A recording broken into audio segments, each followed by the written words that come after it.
So, Gene, I want to run this by you. You said about the tweet that somebody said you should have a sound effect or music that kicks in when you decide to get up on your soapbox and preach social justice warrior. Here's what I will play, and you let me know. Zoom, zoom, zoom, zoom, boom, boom, boom, boom, boom, boom, boom, boom. Here he comes to save the day. It's so great. It's so great. What do you think, Gene? I love it. Remember when we first met John McClane? Argyle picked him up from the plane and took him down the Nakatomi Tower at the Christmas party. And the terrorists were overzealous, but it was sweet when they killed Ellis. And with a little help from Alan, John McClane kicked ass. Welcome back to Shat The Movies, the podcast where we answer the question, were the movies we loved when growing up really that good? Have you ever caught yourself thinking, why do they make movies like they used to? Can you still remember spending your Friday night searching for the perfect movie rental at Blockbuster Video? Do you even remember what Blockbuster Video was? If you answered yes, and this is the podcast for you, I'm one of your three co-hosts, Roger Roeper, and alongside me are my two co-hosts, Big D, Dick Ebert. Good evening. And Gene the Duke Lyons. Get me to the pod. And each week we take a look back in time and decide if our favorite films still hold up. Each week, the audience selects from 6 movie choices that we then break out our race car VHS tape rewinder and watch the movie that tallied the highest number of votes. At the end of the podcast, the three of us will provide you, the audience, with a number of wipes each movie would take to get off your respective butts. So thank you so much for listening. If you haven't already, hit that subscribe button, and you can download Shat the Movie via iTunes, Google Play, iHeartRadio, Pandora, TuneIn, Spotify, or wherever fine podcasts are found. You can also check out our sister podcast, Shat on TV, where we review television series such as Westworld, Taboo, American Gods, Game of Thrones, and True Detective.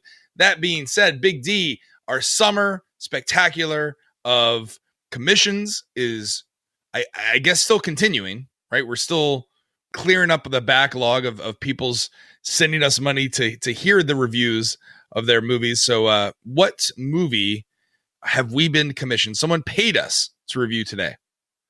Yes, this is a commission, and we do have a few more, and we've gotten some new ones as we've been going. But next week, just to mix it up, we have a voting category coming up, and it's going to be the best of Roger Roeper. It's your favorite movie. Oh, wow. Yep. It's like my birthday. We should have saved this for August when it was my birthday. How old are you going to be in August? It doesn't matter. Exactly. Well, this one was a commission that came all the way from Norway, and it was one of our listeners, Per. And for some reason, as a Norwegian, he thought that Escape from New York spoke to him as a child. He thought we should really do it. So that's why tonight we are going to do the 1981 Kurt Russell, John Carpenter classic, Escape from New York. As a quick reminder to our international friends, I'll be traveling to Oktoberfest September 28th or 29th through, I don't know, sometime in October. I'll be doing Munich and London. So hit your boy Roger up. If you've got a couch to crash on, or you want to meet up and grab some beers. You're so a couch to crash on. The professional adult. Yeah, exactly. We always ask when people do give us commissions to send in a letter with their memories, why they recommended this movie. Gene, did Per send in a letter? Yes, Per did, in fact, and a very generous donation to commission this film. So Per writes, back in the 80s, when VHS was the only way to watch movies, the selection was pretty bad here in Norway. This is when an older friend of my sister's came along with a plastic bag of VHS tapes that he had acquired from an unknown source. In that bag were 2 movies that came to affect much of my taste in movies. Now, one of them was Blade Runner. The other one was a dark movie set in the distant future of 1997 when Manhattan had been turned into a prison. The quality was poor, our TV even worse, and it was midsummer, meaning that we had to close all the curtains as a way to battle the sun trying to disturb our movie watching experience. This didn't get in the way of me seeing Snake Plissken as the ultimate anti-hero, the guy who didn't follow the rules but still did what I wanted and came out on top. Escape from New York became a love affair, maybe because of the way I was forced to watch it on a small, dark TV screen. I absolutely loved it. Dark, futuristic, and with the ultimate protagonist who simply did what he needed to do to survive. Keep up the good work. Regards, Per T. Do you remember what it was like to watch television shows or movies on anything smaller than like a 42-inch television? Oh, yeah. We had the ultimate 90s house here growing up. And so it was one of those with like the built-in entertainment center. And I remember the entertainment center was about 42 inches diagonally. And I remember thinking like, wow, will they ever make a TV so big that'll fill up that space? We had like a box that went inside of that. And now every time I'm looking at a house like to buy or whatever, I'm like, why the fuck are these little cubby holes in here? This is the stupidest design ever. No wonder my eyes were fucking terrible as a kid. I had a 13-inch black and white television in my room, and I watched a lot of cartoons. Oh, but as a kid, you probably thought that was it. Oh, you've made it. You're kidding me? Yeah, done. Easily. Then when you got like the TV that was portable and it had a VHS player like built in, you were living large. Wait, that happened? Mm-hmm. Yeah. Yeah. Again, being poor in the 80s sucked. Well, Escape from poor anytime sucks. That's right. Speaking of poor, Escape from New York is a 1981 American dystopian film co-written and co-scored and directed by John Carpenter. It stars Kurt Russell, Lee Van Cleef, Donald Pleasence, Ernest Borgnine, Isaac Hayes, Adrian Barbeau, and Harry Dean Stanton. The film is set in a crime-ridden United States that has converted Manhattan Island into the country's maximum security prison. When Air Force One is hijacked by terrorists and crashes into New York City, ex-soldier and federal prisoner Snake Plissken, played by Kurt Russell, is given 24 hours to rescue the President of the United States. Carpenter wrote the film in the mid-1970s in reaction to the Watergate scandal. Escape from New York was released in the United States on July 10th, 1981. The film received positive reviews from critics and was a commercial success, grossing over $25 million at the box office. Escape from New York was nominated for 4 Saturn Awards, including Best Science Fiction Film and Best Direction. The film became a cult classic and was followed by a sequel in 96, which was also directed and written by Carpenter and also starred Kurt Russell, but was much less favorably received. We always ask a question before we dive into the review. What are your specific memories of this movie? When was the first time that you watched this? We'll start with you, Big D. So as the old man on the podcast, I sometimes like to give some history lessons, and this movie gives me an opportunity for one. The movie came out in 81, and usually it would come on HBO like a year later. So in 1982, when it came on, the big difference for me was before 1981, HBO wasn't 24 hours. It was only on from 3 p.m. until 12 a.m. Mm-hmm. So as a kid, you were fucked. If you wanted to see an R-rated movie, if you wanted to see some boobs, there was no way to do it because it wasn't on when your parents were sleeping. Then in December of 81, finally, they switched it over 24-hour round-the-clock scheduling, and that was perfect for me. And this movie specifically, living in New York and being a fan of dystopian futuristic films, it was right in my wheelhouse. I loved this growing up. And as a kid, 10 years old, driving into New York City, anytime my parents crossed any of the bridges, I would in my head imagine that we were in Cabbie's car and we were swerving left and right and there was debris and bridges and trying to avoid landmines. It was one of my favorites growing up. And regardless of how this review goes, I will still love it. Gene, have you ever seen Escape from New York before the podcast? Yeah, so when Per commissioned this movie, I was super excited. I was like, fuck yeah, I love Escape from New York. And then I started watching the movie and realized I've never seen this movie in my life. And I think what happened was I love The Warriors and I love Big Trouble in Little China. And like my brain just mushed them together into a narrative that covered Escape from New York, but I'd never seen it. And this was very educational. Yeah, I've seen this movie before. It was one of my stepfather's favorite movies. Like he recommended Escape from New York to me around the time in 96 when Escape from LA came out. And I was like, well, we'll watch both of them together, stepdad, Kevin. And I remember thinking to myself at the time, Escape from LA was a piece of shit. And Escape from New York was also really, really bad. But I don't know. This movie didn't hold up back then. It doesn't really hold up now. But I have seen this, and I just don't get why people like it. I really don't. Maybe it's because I'm not from New York. I don't know. But with that being said, Big D, play the trailer.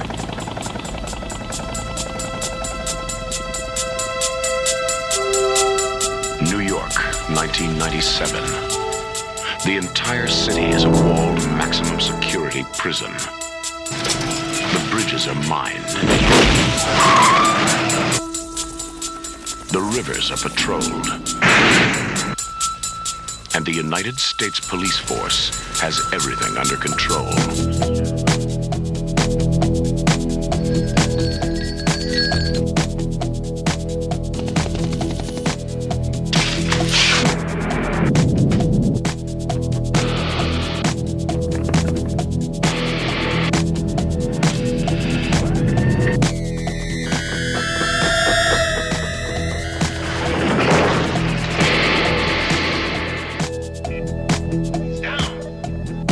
going in.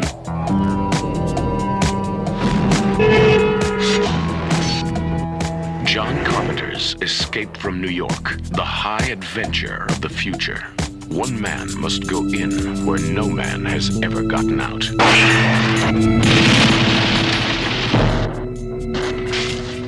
And if he comes back alone, his nightmare has just begun. Who are you? John Carpenter's Escape from New York. Heard you were dead. This stuff is like gold around here, you know.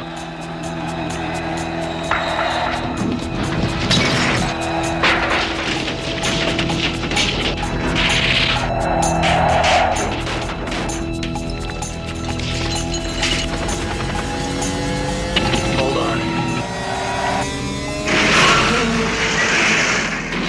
John Carpenter's Escape from New York. The greatest escape of them all is about to blow the future apart. In 1988, following a 400% increase in crime, the United States has turned Manhattan into a giant maximum security prison. A 50-foot wall surrounds the island. Bridges have been mined, and all prisoners are sentenced to life. 9 years later, while traveling to a peace summit, Air Force One is hijacked by a domestic terrorist posing as a stewardess. The president is given a tracking bracelet and is handcuffed to his briefcase containing an audio tape describing the secret to use nuclear fusion for electricity generation. He ejects into an escape pod, landing in Manhattan just before the plane crashes. So for people who don't live in New York or have never been there, Manhattan is not an ideal prison. Okay. It looks cool. And you think, wow, Manhattan, it's an island. Let's turn it into a prison. It is way too large. It's like 22.8 square miles. It's got 24 bridges and 5 tunnels. That makes it extremely hard to secure. I mean, strategically, why not blow up the bridges and tunnels? They did that in I Am Legend when the outbreak starts in Manhattan, they want to quarantine it. Why not blow them up here? For me personally, maybe because I'm a Floridian, but Key West, that would make an ideal prison for the U.S. It's only 5 or 6 square miles. There's one bridge in and out.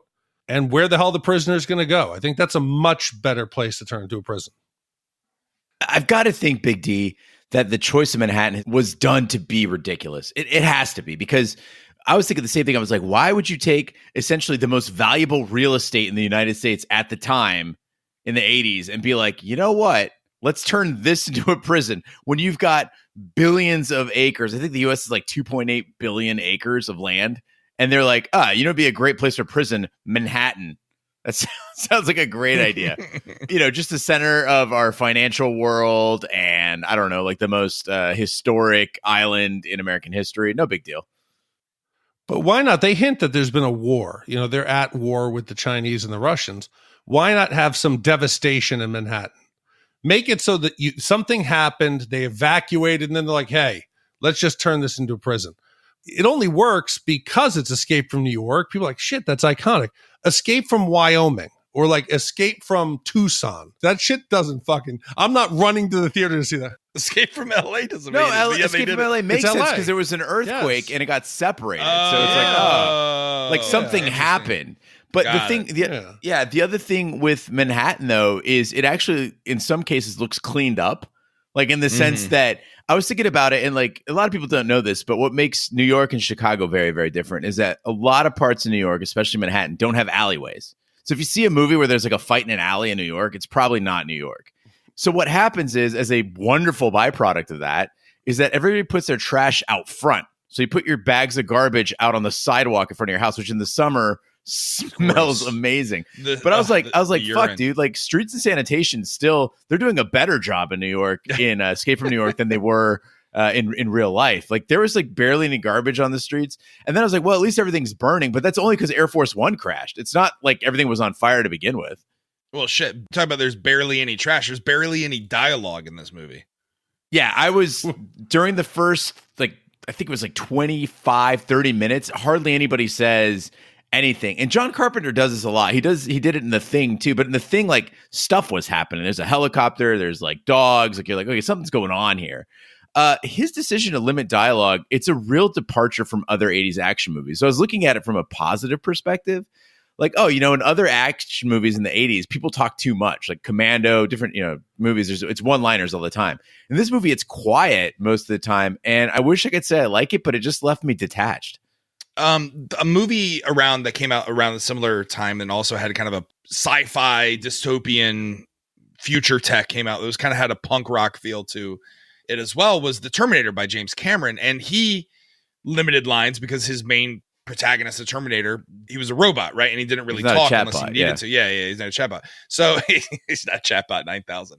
So, like, I thought James Cameron did a much better job of using that silence and that build up, almost like kind of in a Jaws, Steven Spielberg manner to bring the audience like a certain level of suspense versus like over the top, like action and Michael Bay-isms where you have explosions in the background. It's just a feast for your eyes and it's information overload. I think James Cameron is a much more effective director and writer than John Carpenter is, though John Carpenter, you have to applaud. He's building the sets. He's making the music. He's writing. He's directing. He's doing it all. This is a one-man stop. So you have to applaud the craftsmanship that goes into it. But I don't think the overall... I'm just not a huge John Carpenter fan, I guess. Okay, well, guess who worked on this movie as a young... James Cameron did. James Cameron. Correct. Yeah, maybe he learned something from this, right? Sure. And Gene, you want more dialogue? That's like you saying in Rambo First Blood, you want more dialogue. This is a fucking hunt for somebody. Snake's not sitting down for 5 minutes to have a talk with someone. It's about action. No, I'm talking about before any of the action happens. So, okay, I can't believe I'm even going to reference these two as examples of good movie making. But remember in Predator when they're going out in the helicopter and there's like just a little bit of dialogue between the people in the helicopter, so I know who the fuck's on the helicopter and what's going on. Or like even, God, I can't even believe I'm saying this one, Demolition Man, when at least they're having a little conversation where he's like, gotta send a maniac to catch a maniac or whatever. Like, you at least know what the fuck is going on. In this case, it's like a bunch of guys on a helicopter and the only dialogue is a synthesizer going. I'm like, what? Okay, these guys, what are they going to do? They're going to get the president. They're going to go look for him. Who's on this helicopter? Why? Like, what's the plan? I don't know. Yeah. Also, what's up with Kurt Russell's? Is he doing a voice here? He's like, yeah. Like he's mumbling everything, and I couldn't find a good copy that had subtitles, so it was very difficult for me to even understand what minimal dialogue any of the characters were speaking. Yeah, it's gonna be awesome to talk about him when he appears in this movie. Yeah, actually, the story they likened it to a Western, especially with Lee Van Cleef in it. So Kurt Russell's motivation was he thought the entire time, what would Clint Eastwood do? So when you hear him speaking, the motivation was Clint in a Western because Lee Van Cleef was in it.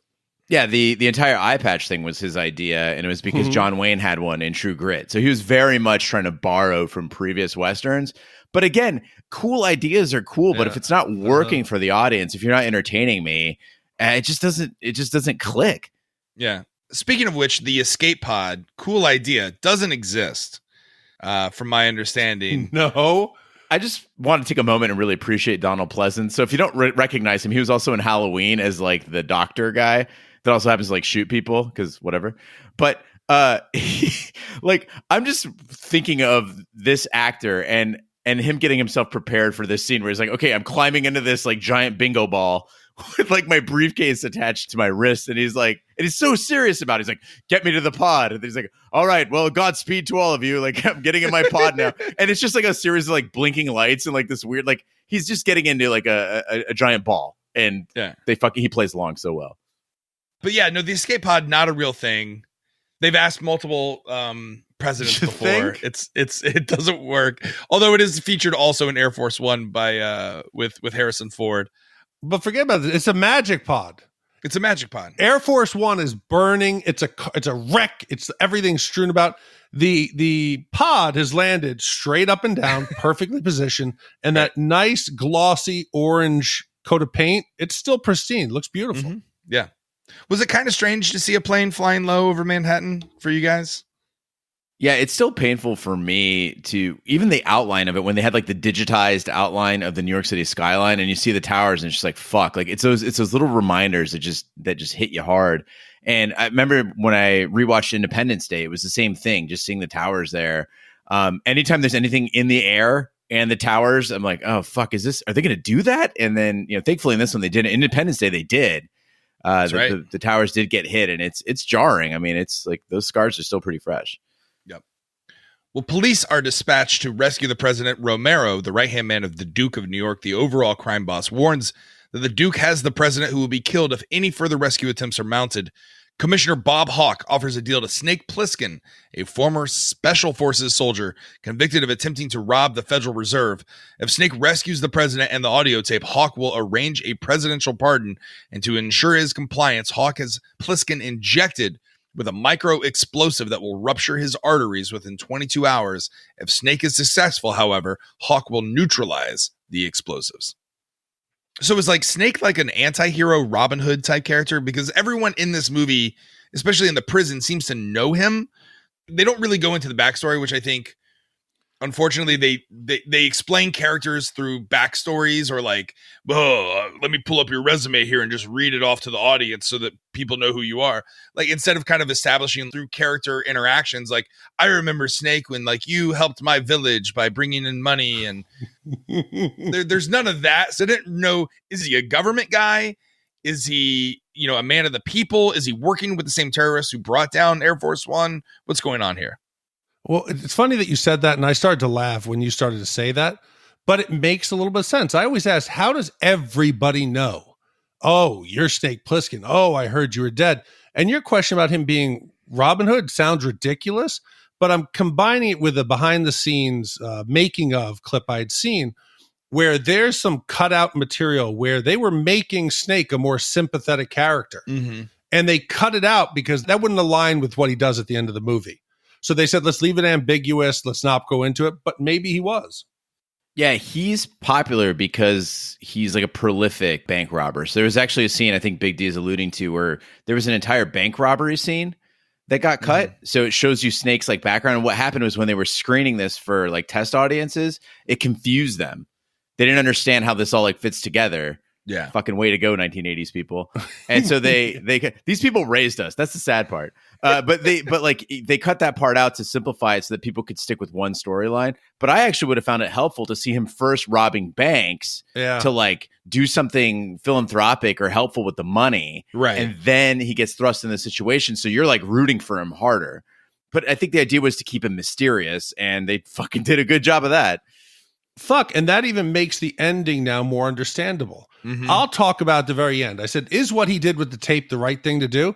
If Snake was a man of the people and a man of principle, risking World War III and ending civilization for the reason that the president just didn't give a shit about the people who died, it makes more sense. As much as the first few minutes of this movie were awkward with just people saying military gibberish to each other and heavy synthesizers, the dialogue does get interesting as Hawke and Plissken first meet each other. I like that they had that tit for tat. Both guys are like tough guys coming from different angles of the problem and really playing off each other really well. Plissken keeps insisting on being called Snake. He's laid back. He's got the eye patch. He's got his, boots up. He doesn't give a fuck. Hawke is very tight, but you can sense that there is sort of a odd camaraderie there. But my favorite part about this entire interaction, though, is they do that very James Bond thing of like Hawke walks him through all of his gear, like his package for the mission. And that each of these things is going to come into play at some point. Like they're just laying out the movie for you. Like this tracking button will give us exactly 15 minutes to know where you are. And I enjoy when movies do this. When they're setting up for the mission and you're seeing all the ridiculous gear they're carrying, it's fun. But his shit is absolutely ridiculous. Now, we've joked in the past that movies like Time Cop, the way they would make a gun futuristic is you take a standard weapon and then you just mount a giant scope. Mm-hmm. This weapon that he's carrying, it has a scope for a rifle mounted on the silencer. It's a MAC-10. So a MAC-10, if you're not familiar, guys, it looks like kind of like an Uzi. It's literally called it's like a Tech 9. It's a street sweeper. It's a spray and pray kind of weapon. They put a suppressor on it like a suppressor that's bigger than the gun itself. And then on top of that, they put that rifle scope, as Big D mentioned, and the suppressor doesn't work at any point in the movie. This gun is as loud as any other gun, and it's supposed to be a stealth mission. I also like the fact that they give him 3 throwing stars, just 3, but each of them have different shapes. So is this supposed to mean that they're used for different, like when do you pull out the swastika throwing star and throw that? For like, Germans. Aha, got it. But yeah, I would classify Kurt Russell's entire look in this movie as like butt rock commando. Like it's my favorite part of the movie. Like this movie, even if you don't love the movie, the Halloween costumes that have spun out at like Snake Plissken Halloween costumes are classic, especially when women do it. I think it's fucking stellar. Oh, like super hot. Yeah. Because it looks so much better. But he's got like these gray, like tiger stripe camo tights, and then an inexplicable utility belt, probably for all those, throwing stars. He's got that gorgeous hair, the eye patch. It is an unmistakable look. If there's one thing that Kurt Russell does well, is every movie from The Thing to Big Trouble in Little China, the guy has a distinct look for each movie that you cannot mistake for anyone else. Yeah, and dude, I got to say it. I can't be the only one. Kurt Russell, even now at his advanced age, he's a good-looking man. Oh, yeah. Are you kidding me? In shape. He's held together. And as a kid, I subconsciously didn't even realize it was happening. But Kurt Russell, a combination of his iconic characters, have become my image of what a man is and what it was growing up. Whether it's R.J. McReady in The Thing, you had Jack Burton in Big Trouble, you have Snake in this, you have Colonel Jack O'Neill in Stargate. All of these characters, they're tough guys. They're soft-spoken mostly, with the exception of Jack. But they didn't take shit from anyone. And I saw this and I was like, man, that's what I should be like. That's what a man is. I like you've identified with all like the Kurt Russell, like badass characters. Kurt Russell was a Disney child star. Do you guys remember this? He was part of that whole Disney like teen movies that came out like in the late 70s and then transitioned into this badass. It would be like if Zac Efron went like full badass and you were like, you know what the ideal man is? Zac Efron. He's got everything. But the thing is, like Patrick Swayze, I could see why for women this would be insanely attractive. Like a lot of guys grow beards because they don't have like strong chins or jawlines. He's got a great jawline and a great chin, and just a little bit of stubble to accentuate it. And then his build is like ideal. Like he's not huge, but he's not skinny. He's just like everything about him is just like, fuck yeah, I want that. Yeah. Yeah. He was Kurt Russell is actually a surprisingly very good baseball player as well growing up. Like he could have played in at least the minor leagues. So he has kind of like that slim, like athletic build. And Gene, you've got your hair grown out. You've got the beard. It's a little bit more than just the stubble that Snake Plissken has. Are you looking at Gene right now, Big D, and imagining that Gene is the ideal specimen from a male perspective? No, Gene is more Billy from Stranger Things and less Snake Plissken. Yeah, he's Billy. But listen, you talk Gene about all the gear he had and his look. I swear for the first 10 years of my life after seeing this, I thought that was a question mark tattoo on his stomach. I know it's supposed to be a cobra, but people who look at it from a distance are going to be like, why the fuck does Snake have a question mark? Was he the Riddler coming out of his pants? Yeah, I don't know if I'm a woman and I go home with Snake. I don't know what's worse. Is I get his shirt off, I'm going to unbuckle his pants and I see a snake or a question mark. Either way, I'm like, I'm going to go home. Careful, that snake spits. The only as a kid growing up, the only Kurt Russell character that I could identify with was the Kurt Russell like nerd character in Passenger 57, where he's like, Executive Decision, where he's like got the glasses on and he's like, he's not really a hero. He's after learning about you and your father, Captain Ron. Captain Ron is my dad. Yes. Captain Ron is my dad. Or was my dad? Yeah. There's a Kurt Russell for everyone. There really is. But this was for a movie that is supposed to be set in New York, and in New York and LA, we imagine, especially in the 80s, a lot of movies were filmed on location. But because of the budget, this is not actually New York at all. No, and Gene gave a great tip that New York doesn't really have alleyways, especially when you're in Manhattan. And with this movie particularly, they wanted to film, but they had a $6 million budget. So it was too expensive to shoot. So they went out and did some location scouting. And they said, we need a city that is partially abandoned. It looks deserted, and there's been some kind of destruction. And they said, oh, bingo, we hit the jackpot, downtown St. Louis. There had just been some kind of like major fire. So they said, this is perfect. He goes, we barely even have to dress the set. St. Louis looks like it's a destroyed Manhattan. And the only genuine New York location was 2 days they shot at Liberty Island for the Statue of Liberty at night. Everything else was a burned out husk of a downtown St. Louis. Yeah. If you've been to downtown St. Louis, it pretty much still looks the same, as only now there's an abandoned football dome stadium in downtown. Too soon. Yeah. Well, Snake uses a stealth glider to land atop the World Trade Center, never forget, and then follows the old tracking bracelet to a vaudeville theater, only to find it on the wrist of an insane old man. Snake meets Cabbie, who stayed to drive an armored taxi after Manhattan became a prison. Cabbie takes Snake to Harold Brain Hellman, an advisor to Duke and a former associate of Snake's. Brain has established an oil well and a small refinery fueling the city's remaining cars. Brain tells Snake that the Duke plans to lead a mass escape across the Queensboro Bridge, using the president as a human shield. Snake forces Brain and his girlfriend Maggie to lead him to the Duke's compound at Grand Central's terminal. He finds a president, but is captured himself. So here we finally see Snake's trademark Mac-10 in action. And we talked about how ridiculous it was in setup. It's even more ridiculous in use. This guy's got maybe 3 magazines with maybe 30 rounds apiece. So we're talking 90 bullets to get through this entire mission. And what does he use them on? He's like cutting through walls. Like, is that the best use of a submachine gun? I'm going to shoot a circle and kick through it. This is where I was like, where the fuck is the action in this movie? And I didn't know if it was like supposed to be a tale of how Manhattan is split up into different tribes. And you can see how you would get this confused with the Warriors. It almost seemed as if there were like different factions living inside the prison. I would have liked to have seen more of that. Like when the sewer people come up and chock full of nuts right before Snake's about to get a blowjob, I was like, oh, well, he's got to fight through the sewer people and he's going to fight, this other faction of people, but they don't really go into that.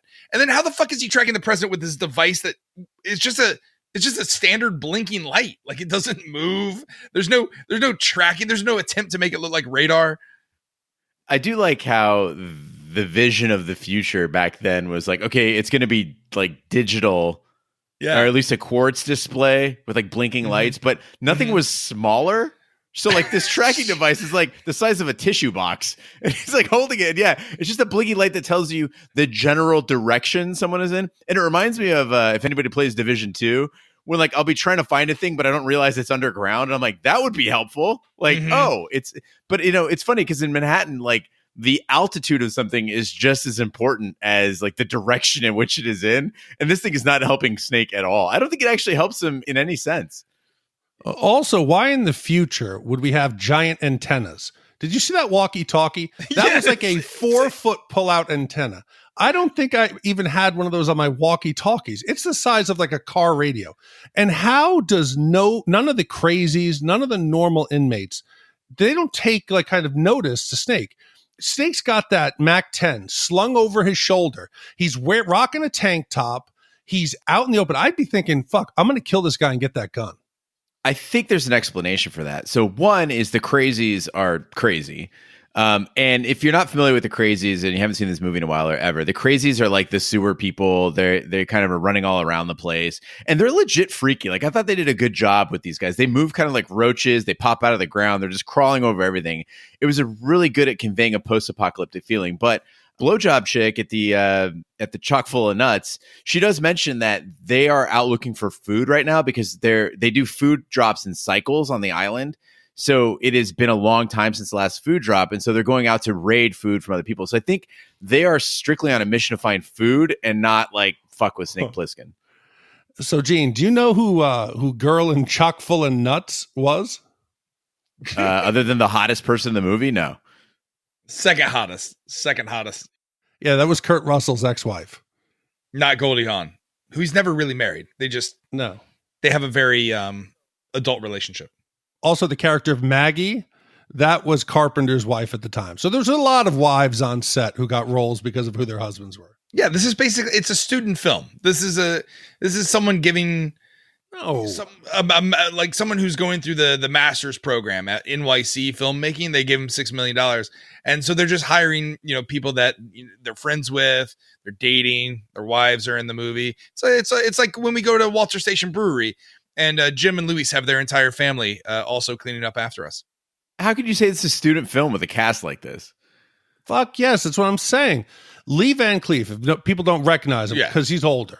He was the villain in all the Clint Eastwood big ones, The Good, the Bad, and the Ugly, A Fistful of Dollars. He's an iconic Western villain of the 60s. You had Ernest Borgnine, Cabbie. He's won an Oscar and a Golden Globe. You have Donald Pleasence, who is playing the president. He was Loomis in the Halloween series, like Gene had said.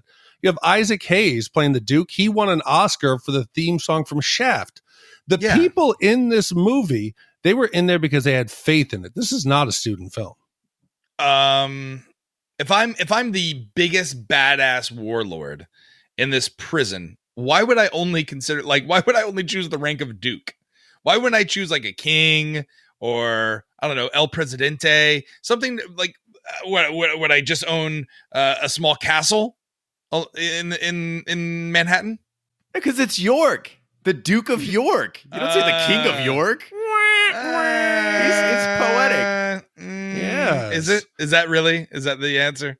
Yeah. Beyond that, Isaac Hayes looks amazing in this. He's got that hat, the epaulets, like with the rank on his jacket. Yeah. But my favorite part is the fucking Duke's car. And I love that Cabbie's like, I can hear those engines. I know it's Duke's car. I'm like, that's how you can tell it's Duke's car. Not the fact that he's probably playing the theme from Shaft and then also has like chandeliers mounted on the front of the car. That thing is fucking sick. I don't know why more people don't put chandeliers outside their cars. Exactly. I'll tell you exactly why people don't put chandeliers. Have you ever gotten into an Uber or a Lyft that has been transformed into like a cash cab type of situation where they put lights and all kinds of stuff in? No. Why is your entire life an HBO reality show? It is. No, I haven't been in one of those. So I was in Seattle. I was in Bellevue. The company I work for is headquartered in Bellevue, and occasionally I got to go up there and spend a couple days or a week or whatever up there for training or meetings or things like that. Anyway, I order this Lyft.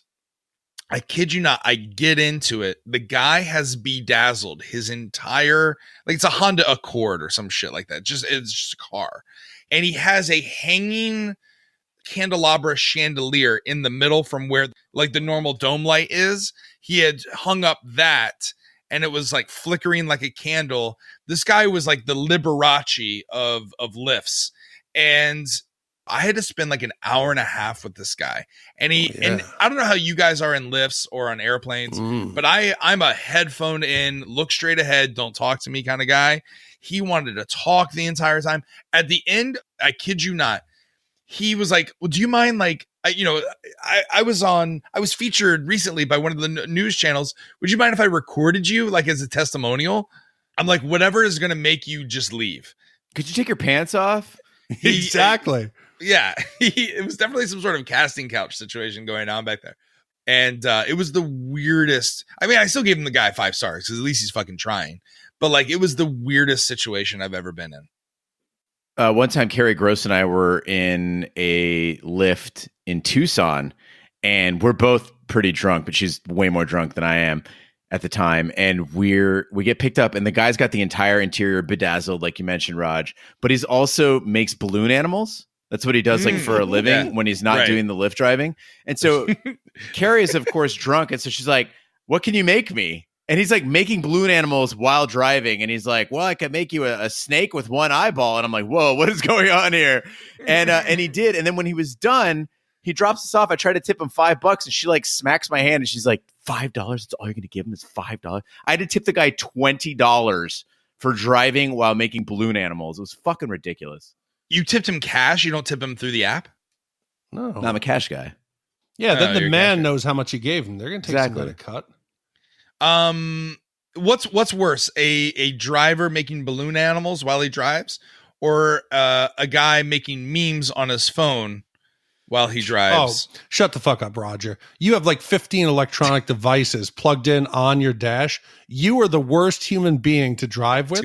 You are an accident waiting to happen. I know you're going to die in a texting situation.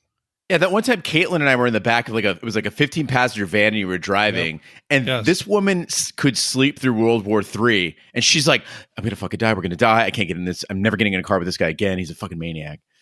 To give you proof, Roger, that story is true, he texted me that he was going to die, you were going to San Diego.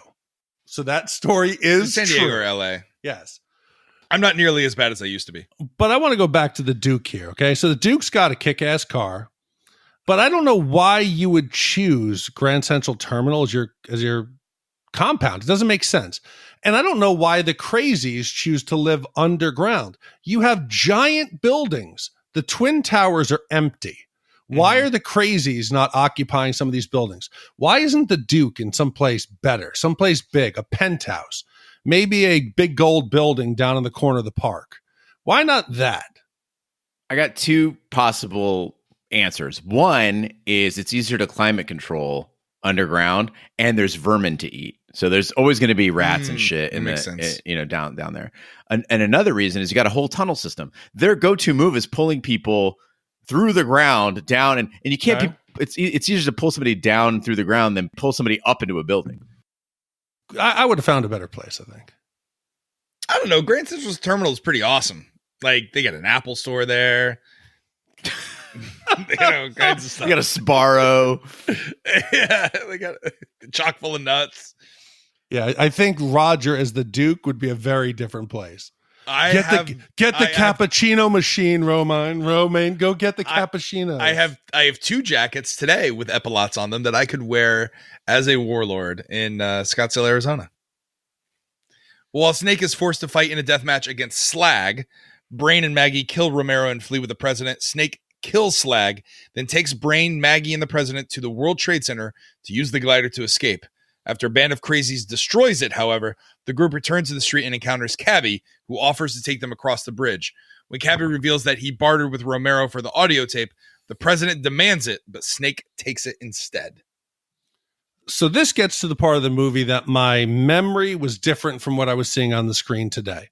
Everyone thinks Snake is this fucking badass. He's a special forces guy. I'm sorry. When he fights in there against Slag, doesn't seem that confident.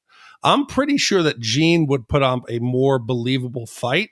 He's getting his ass kicked. He's getting knocked around the ring.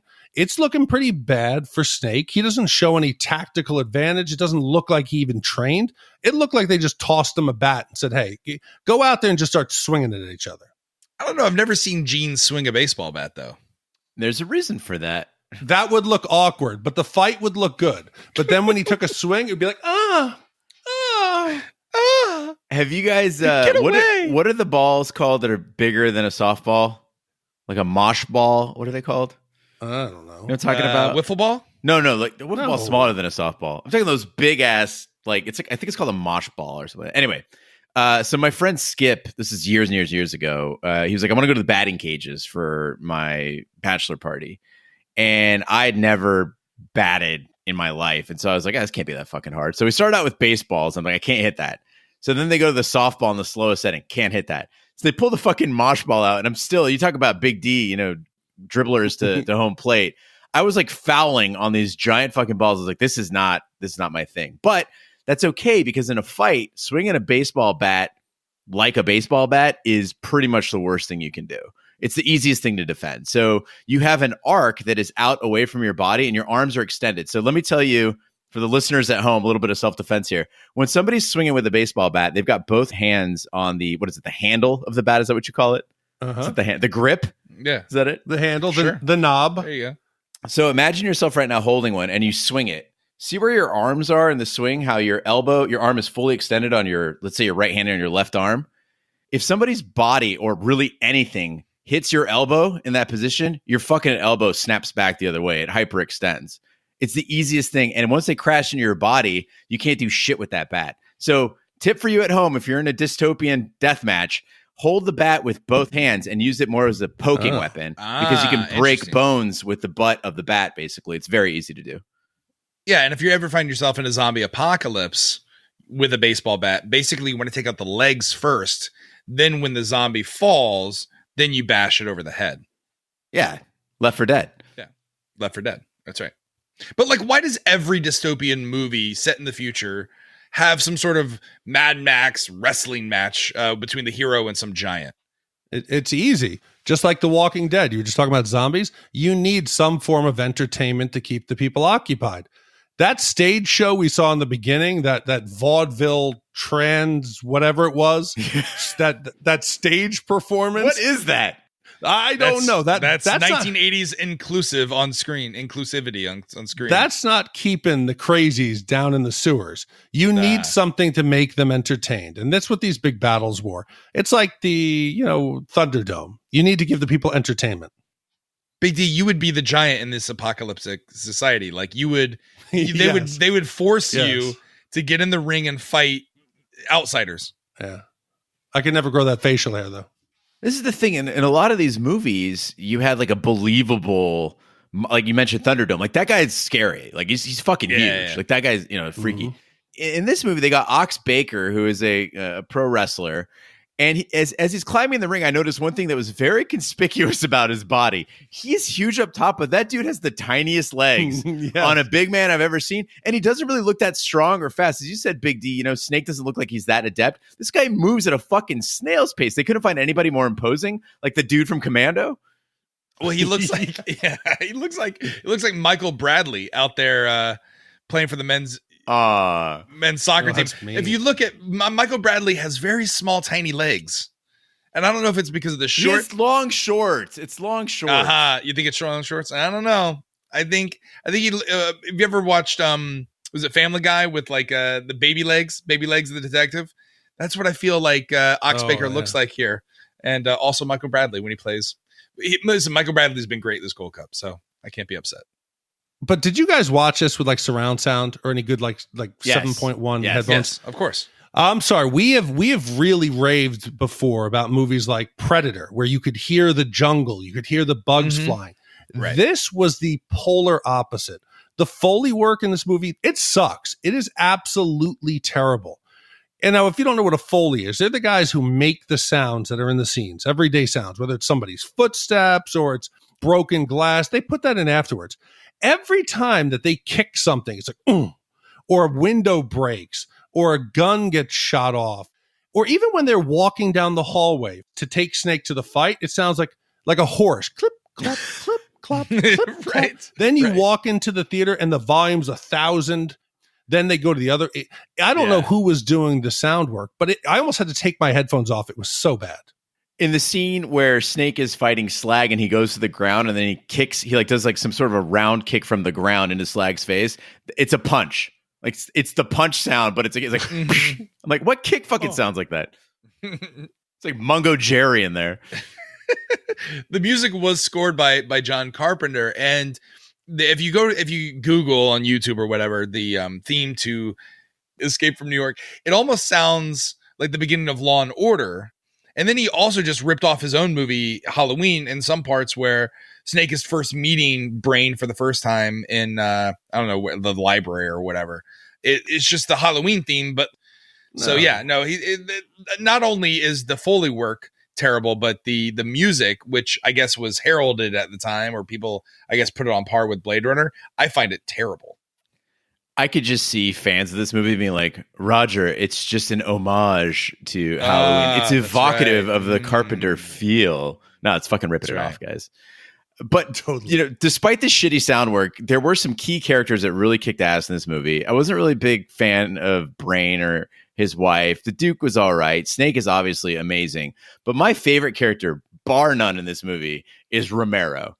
And from the second he comes on screen to like deliver that ominous message to Hawk, where he's just like, you got 30 seconds to get those choppers in the air. And then like as Hawk is walking away, Romero just goes, for like no reason. And so this actor, Frank Doubleday, like basically made this character. And Kurt Russell said that he was so weird that everybody else on set was like, okay, this is the tone for the movie. Like, we got to get Romero weird. And if anybody's a fan of Barry, the TV show on HBO, which is fantastic, by the way, Bill Hader, this guy, Frank Doubleday, who played Romero, is like a real life Gene Cusimano. Like, this is the biggest role he ever had. He played in a bunch of other bit roles, but was like a very well respected teacher of acting at the Hollywood Court Theater. So really interesting guy. If you look at any movie that he's done, he's just kind of like this bizarre dude. But I can imagine him just taking hours in the mirror to perfect one, his hair, and two, hit that Romero character. He's freaky. But so much, we talked about Peter Weller's going and getting trained at the Juilliard to do RoboCop. So much of what Romero does is unspoken. He's almost like a mime. When he gets off the train, when they catch Snake, he does like this thing with his arm, and then he does it through his hair fake, and he does like a salute. It's fucking wild. You can't take your eyes off of this guy. And then there's that laugh. It's iconic. But before we start shedding any love on this movie, I want to get back to the dumb shit. Okay, so so there's a point where the Duke has Snake's gun, and again, limited ammunition. He's like, what am I going to do with it? I'm going to use it to have fun with the president. We're going to chain him to a wall, and I'm going to shoot around him and scare him while everybody cheers. And the president still has the briefcase attached to his arm. No one for 12 hours has wondered what the fuck is in that briefcase until it's accidentally shot. It opens up and they're like, oh, there's an audio tape. That's crazy. Yeah, why would the president of the United States be carrying around a briefcase handcuffed to his arm? Shouldn't we maybe, I don't know, open that? Like see what's inside? Did you guys not see? There's the scene when Brain comes in and they're on the train. There's a dude with like a nail file trying to work on the chain to get the chain cut. You're in a world where Brain has somehow gotten gasoline out of the museum. They're building steam engines. Nobody has a pair of bolt cutters. Nobody has a hammer and a chisel.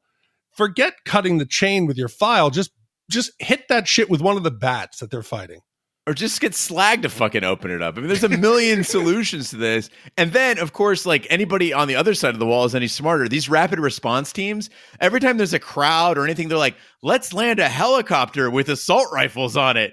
Nothing could go wrong here. It'd be the easiest way to escape this island. Just get a helicopter down, fucking go full Black Hawk Down on it. But hold on. You know that the budget was limited, right? Did that scene, I was going to talk about this later, when the helicopter comes in, did you see that one of the stuntmen coming out of the helicopter just falls and busts his ass on screen? All the other guys look at him like, dude, you okay? He just stumbles to his feet, gets up. Was there no money to reshoot that? I guess they didn't have it in the $6 million budget. Well, it probably happened 4 or 5 times because their helmets were so fucked you couldn't see anything. Like, they just have like giant blinders on. The winch guy at the end also falls down. When he hits the stop, he falls right on his ass. Save some money to reshoot these. I think half of the $6 million just went to workers' comp. Yeah, and eye patches. Yeah. Well, the Duke pursues them onto the bridge in his customized Cadillac, setting off mines as he tries to catch up. Brain guides Cabbie, but they hit a mine, killing Cabbie. And as they continue on foot, Brain is killed by another mine. Maggie refuses to leave him, shooting at Duke's car until he runs her down. Snake and the president reach the wall, and the guards raise the president on a rope. The Duke opens fire, killing the guards, but the president kills the Duke with the guard's machine gun. Snake is also lifted to safety, and the micro explosives are neutralized. Okay. Snake's like not good at anything. Right. But thinks he's like the best at everything. There's a scene where Cabbie comes to like rescue everybody and Snake's like, move over, I'm driving. I'm like, okay, so this guy has been driving the same cab through the same streets for 30 fucking years and he's still alive in like a post-apocalyptic prison island. You're like, move aside. And then what does Snake do? He fucking just destroys the car. And Cabbie dies in the process. Like, way to go, asshole. Well, is that the station wagon from National Lampoon's Vacation that they were driving earlier? Brain and... Yeah, just A-teamed out, though. Oh, got it. Uh-huh. Yeah, I think you're right, Gene. If he had listened to Cabbie. First of all, I want to backtrack. Brain got the map from a guy who got out. So what did the guy do? He found the map, mapped it out, didn't use it. He went back, gave a copy to Brain, then went out and used it? I think the guy got shot to death, and then they recovered it off of his body, is what happened. Okay, so they just left the body there. But I'm sorry, people. Landmines don't work like this. Somehow, it comically, like a clown car, of course, Snake isn't listening to Cabbie. He's pushing it too hard. He's not following Brain's directions. They run over a mine and it splits the car in half perfectly. And all 6 people, it just comes to rest and everybody's fine. Well, except for Cabbie. Oh, sorry. Yeah. Who got blown Cabbie up. didn't make it. Yeah, I don't understand how these landmines work because they all blow up after you drive over them. And like there's a classic scene where Duke is driving and one explodes like off to his left and he's just like, whoa. It's like, no, it's a landmine. Also, like I would assume that these landmines were intended to be anti-personnel mines because presumably people would be walking or running across this bridge. Wouldn't that be like fairly useless? Because you could just walk on the side, like on the railing, and not have it be a problem. It seems like you got to blow the bridges up. Well, Big D, Yeah, like 100%. you were a sapper. You handled explosions. What happens to things when they explode? Like what happens? Like they don't just What, anti-personnel mines? Yeah. Like what happens? Like if a person stepped on a mine, Sure. an anti-personnel, they're meant to slow you down. An anti-personnel mine isn't meant to kill you. Because if I kill you, that doesn't help us. But if I make you blow your leg off, it's going to take 4 of your buddies to carry you screaming off of the battlefield, and it demoralizes more people. But if you stepped on a landmine, it would be like a giant mist. It would be a giant spray of meat. There's no big ball of flame. It is a quick reaction. It goes off, a flash of light, meat and bones and everything just spraying. Would it catapult you into the air so you did a flip and then landed on a car? Probably not. Probably not. Right. This whole scene makes absolutely no sense. And just as when I think it can't get any worse, Snake's like, well, Maggie, you look really upset. Here's a gun. I'll see you later. So then she stands by Brain's body. She's got a revolver, which magically fires 7 shots. And it's scoped too, of course. And so she's shooting at the Duke's car as he's driving toward her completely ineffectively. I mean, she starts opening fire with this handgun at 200 yards? Thinking it's going to do something. And of course he runs her over. And at the end, she's lying there dead. And I'm like, what the fuck was the point of her character? Like, and also if you're the only living woman on the island remaining, why you got your tits out like that? That seems like a really bad idea. I love the 80s. Well, at least she wasn't down in the caverns underneath the theater. That poor chick who was getting punched, she had it worse. But the reason she's in the movie is John Carpenter's got to get his wife on screen. You got to keep her happy. Funny thing about the death scene for Maggie too, I was doing a little research on the movie. So they wanted people to be more sympathetic about Maggie's death, probably because that's his wife. And so after they finished shooting the movie, they're like, shit, we need a better Maggie death scene. So they actually did it in his garage. Her death scene is actually filmed in his fucking garage. Like, all right, get on the ground, get some blood over there. Cool. Good. All right, and wrap. If Snake is such a good guy, why isn't he, when Big D, to your point, when he sees that woman obviously about to be sexually assaulted, why does he just like focus his attention on the homeless old man who wants to shine his shoes? Oh, it's like Per said.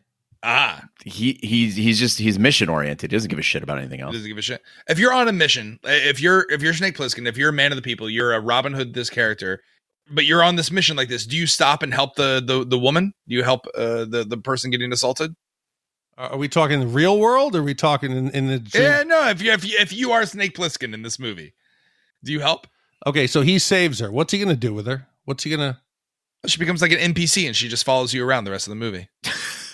Now he's on an escort mission. Those are infinitely tougher. That's right. Well, the president thanks Snakes and tells him he can have anything he wants. All Snake asks for is how he feels about the people who died saving him. But the president only offers a half-hearted regret. As Snake walks away in disgust, Hawk offers him a job as his deputy, but Snake keeps walking. The president's speech commences. He plays the audio tape, and to his embarrassment, it is Cabbie's audio tape of the song Bandstand Boogie. And as Snake walks away, he unravels the audio tape with the president's intended message. End movie. So I brought this up early on, and this gets us to a morality question. How can the very beginning says that the president's supposed to go to Connecticut? It's critical to the fate of the human race that he's going to a summit. Most likely it's a last-ditch effort to stop World War III or all-out nuclear war. So Snake knows the importance of it beyond just his little small window of the world. He chooses to destroy that tape. Is it understandable or reprehensible that he could very well be causing the death of the human race? There's different ways to look at this tape thing. Some people have interpreted that it was actually an American show of force. So saying that we understand the secret to fusion, and therefore this is going to be our edge over the competition. And so Snake was destroying it as a means to impede American aggression. But I don't really believe that, because I don't think Snake really listened to enough tape to like even understand what it was. I think it was more like a, listen, President, when you were lifting me up that wall and then fucking left me hanging there so you could shoot the Duke. Yeah. You're A number one, Duke. Pop, pop, pop, pop, pop. I think Snake was like, fuck this guy. And then he didn't care about anybody who died to save him. He was like, you know what? It was all about Snake getting revenge for Snake. He didn't give a shit about the consequences. And Gene, as any kid of the 80s knows, that doesn't destroy the tape. All you got to do is put your pencils in each of the holes, roll them back, make the two edges match, and get some Scotch tape. Bam. World peace is still attainable.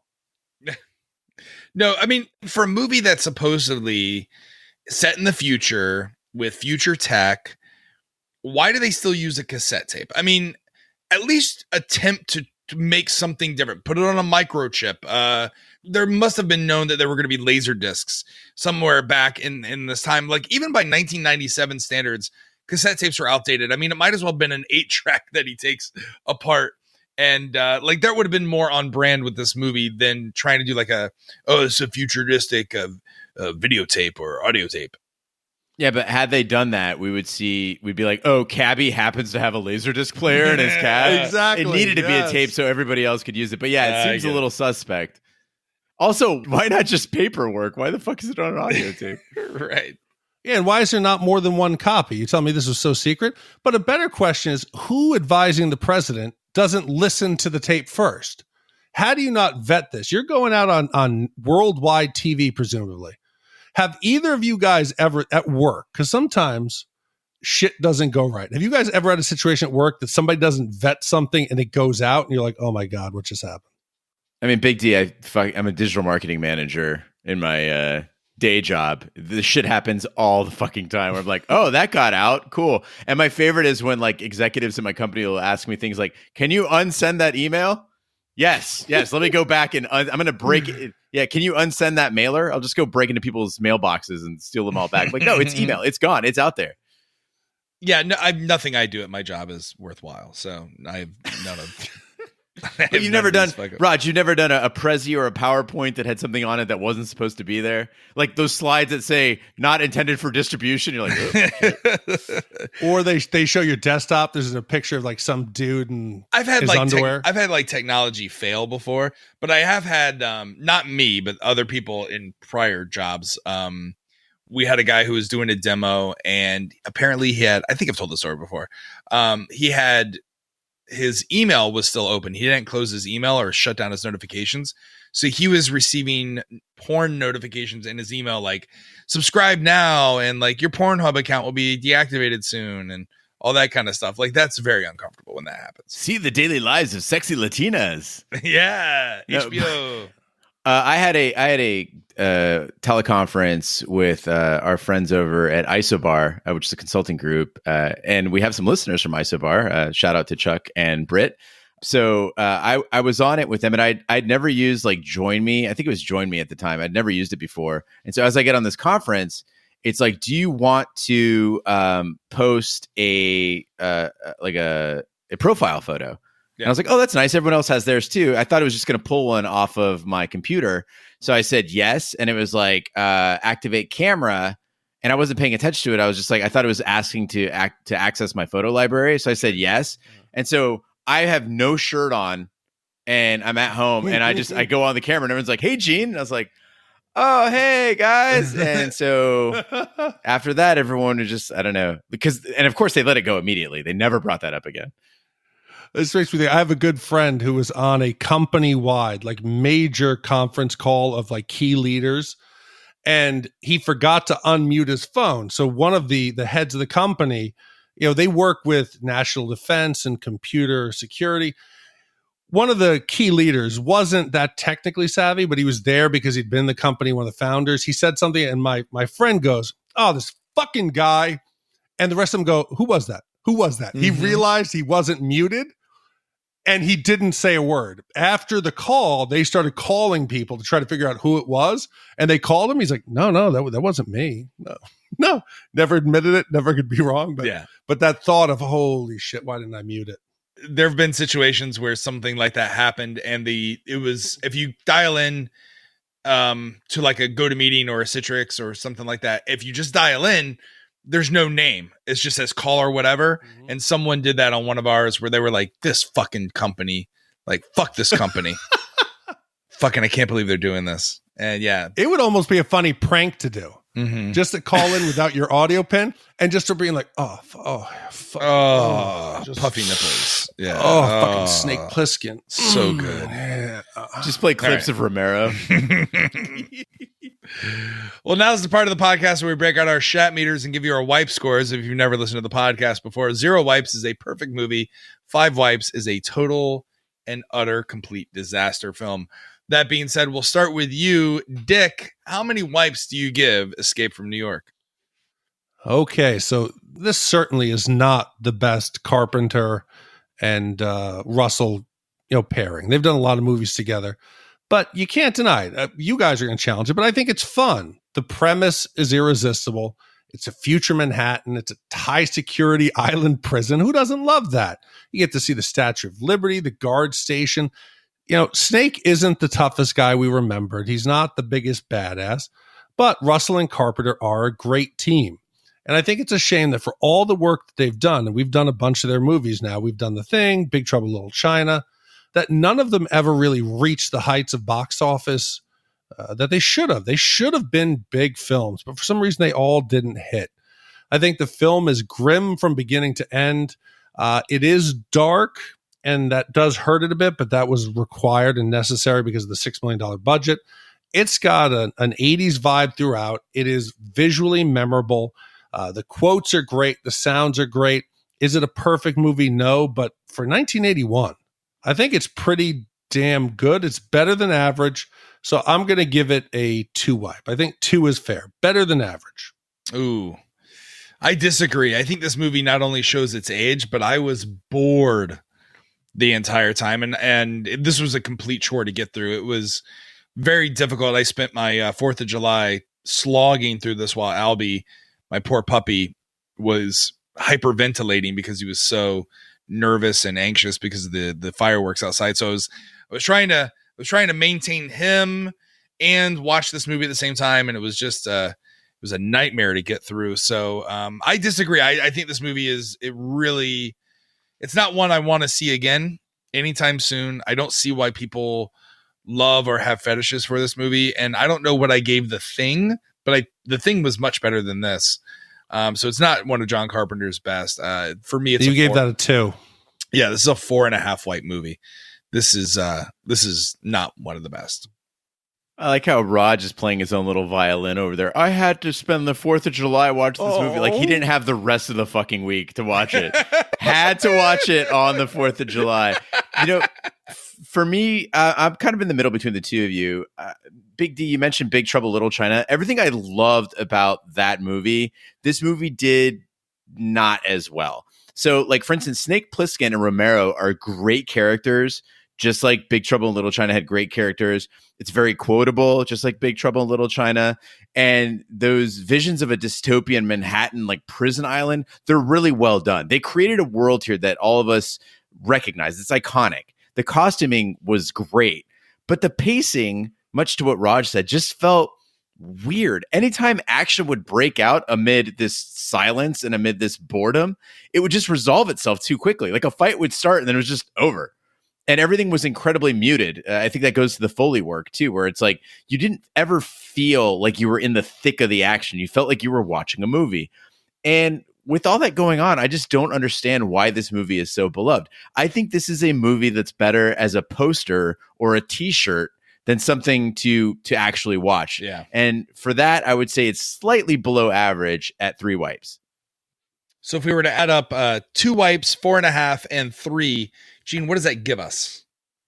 Raj, that gives us an average of 3.16 repeating wipes for Escape from New York. And Big D, if we were to put that median score of 3.16 repeating and compare it to the pantheon of Shat movies that we reviewed, where does that land Escape from New York? So this is movie 115 with a score of 3.166 repeating. It ties it in the 79 spot with Armageddon and The Last Boy Scout. It is slightly better than The Lost Boys and is slightly worse than Blade Runner. Yeah, I mean that feels right.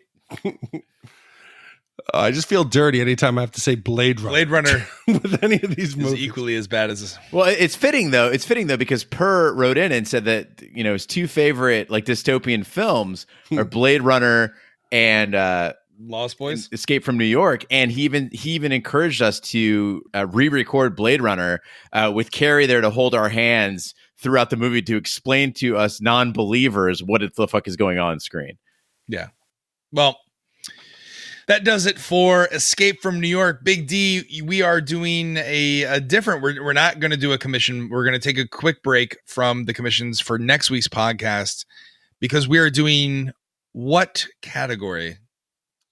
So we are doing a category here. It's a little bit early, but we wanted to celebrate Roger's 40th birthday. Oh. Roger, it's going to be a nice birthday party for you. Happy birthday. You just want someone else to feel old like you do. No, You desperately want someone else in their 40s like you. So you've been calling me 40 since I was 36 years old. Well, listen, you're now in that checkbox when they say about the age groups. You're now in that 40 to 55 range that people really don't care and don't want to market to. I refuse to do that. I feel like for Raj's birthday, we should each drink a 40 while recording a pod and just see what happens. God. Oh, that would be wonderful. Oh, one of the worst times of my life was drinking an OE8. It was an OE 8000, OE 800. Old English, the 800. Mm-hmm. Yeah, you don't want to touch the 8000. That's not to be trifled with. that'll power a lawnmower for a month. It was bad.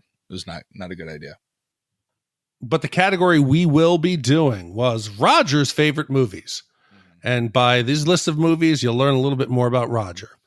First choice was Gremlins 2, The New Batch. Weekend at Bernie's, we already did that. We already did that one. Hot Shots, Muppets Take Manhattan, Bill and Ted's Excellent Adventure, and Airplane. We got a total of 3,100 votes, and there was a clear winner, and it is the best of all the movies that Roger could have chosen, so I'm excited. I don't think so at all. I think Airplane should have won. Spoiler. Oh, why are you spoiling it, Dick? I'm just saying. I know it's your birthday, but come on. Yeah, I like ice cream cake. Send me ice cream cake. But one last thing. Thank you, Per. Thank you again to anybody who commissions a movie. It makes a huge difference to us because every podcast that we add, the expense goes up. So every dollar helps, and it really allows us to keep doing this. It's a labor of love, and thank you for being there with us. I just realized that Roger's favorite movies could also be labeled as ADHD friendly movies. That's right. All these movies require no attention span. No, it's like Per said. He got a plastic bag with nondescript, unlabeled videotapes. That's like Roger's movies. That's how you would see Roger's movies. That's not true at all. Well, that concludes this week's episode of Shat The Movies. Be sure to follow us everywhere on social media and share with a friend. We're on Twitter, Snapchat, and Instagram. Just follow at Shat The Movies. You can find our Facebook by going to shatthemovies.com/Facebook. Our website where you can vote on upcoming films is shatthemovies.com. And if you have a suggestion on upcoming categories or you want to send in a movie request, go to hosts or email us hosts@shatthemovies.com. You can donate all over our podcast website, shatthemovies.com. We take PayPal, Venmo, and you can shop on Amazon through our affiliate link. And you can also complete the survey at shatthemovies.com/survey to help us grab some wonderful e-cigarette and mattress sponsors. So just take that quick survey. It takes about 10-15 seconds. We're everywhere fine podcasts can be found, including iTunes, Google Play, Stitcher, YouTube. Be sure to subscribe. If you stop by iTunes, please be sure to leave a 5-star review. that does help the podcast grow. You can also check out our sister podcast, Shat on TV, where we review television series such as Westworld, Taboo, American Gods, Game of Thrones, and True Detective. You can find all the information on that website, shatontv.com. On behalf of my co-host, Big D, Dick Ebert, and Gene the Duke Lyons, I'm Roger Roeper. Be sure to join us next week for the following Best of Roger Roeper movie. Thank you so much for listening. Take care, good night, and good luck. Now, a motion picture so grand, so magnificent, and so vast, it spans 7,000 years. No way. Yes way. But it starts with Bill. I'm Bill S. Preston. Who was Joan of Arc? And Ted. Noah's wife. We're in danger of flunking most heinously tomorrow. A force from the future. Can we go anywhere we want at any time? You can do anything you want. Is putting history at their fingertips. Let's reach out and touch someone. They're traveling through time. How's it going, Royal Ugly Dudes? Put them in the Iron Maiden. Excellent. Execute them. Bogus. How's it going, dude? And they're making a big impression. Historical babes. Now they're home. Everybody get together, remember who your buddy is. To trash the 20th century. You got a live one here. Keanu Reeves, Alex Winter, Napoleon. We're from history. Billy the Kid. Oh my God. Joan of Arc. Sigmund Freud. Tell me about your mother. You a musician? Beethoven. Genghis Khan! Abraham Lincoln. Party on, dudes! Socrates. George Carlin. We're history. If you guys are really us, what number are we thinking of? 69, dudes! Bill and Ted's Excellent! Excellent! Excellent Adventure. Party on, dude.